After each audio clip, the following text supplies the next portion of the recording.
নেপালের বিপক্ষে প্রথম প্রীতি ম্যাচে বাংলাদেশের ফুটবলারদের আত্মবিশ্বাস এর ঘাটতি চোখে পড়েছে সাবেক ফুটবলারদের। তাদের শারীরিক ভাষা ছিল স্পষ্ট, জয়ের জন্য না খেলে বরং ড্রয়ের জন্য খেলেছে ফুটবলাররা, দাবি সাবেক দুই অধিনায়ক আলফাজ আহমেদ ও আশরাফুদ্দিন চুন্নুর।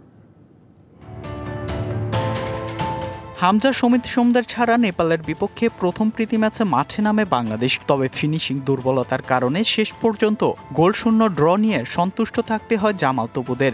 নেপালের সাথে ড্র করেও আত্মতৃপ্তির কথা জানিয়েছেন কোচ হাবিয়ার কাবরেরা।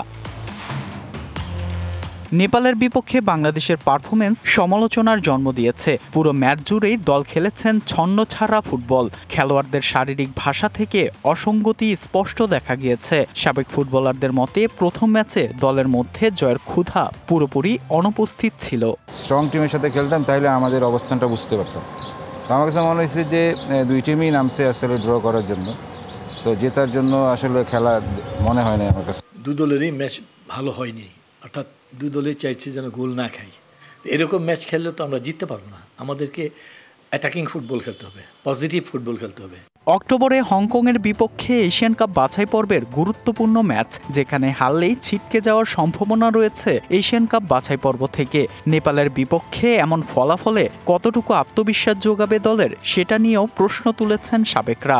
তিনজন প্লেয়ার এখানে অ্যাবসেন্ট, তো তিনটা প্লেয়ার ছাড়া খেলা, আমরা কি আবার নেক্সট ম্যাচ হংকংয়ের সাথে এই টিম নিয়েই খেলবো কিনা সেটারও একটা দিক দেখতে হইতে পারে।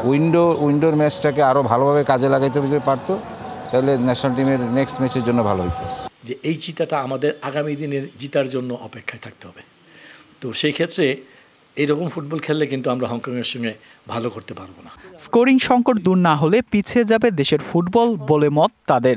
নতুন খেলোয়াড় যারা আসবে তাদেরকে চেষ্টা করতে হবে যেন আমরা স্ট্রাইকিং পজিশনে সুযোগ করে নিতে পারি এবং আমরা গোল করতে পারি। পাশাপাশি আমাদের যে বিদেশি খেলোয়াড় আসতেছে, কিউবা মিচেলের মতো খেলোয়াড় আসছে স্ট্রাইকিং পজিশনে, এরা যদি ঠিক মতো সাপোর্ট পায় তাহলে আমার মনে হয় গোলের খরাটা কমে যাবে।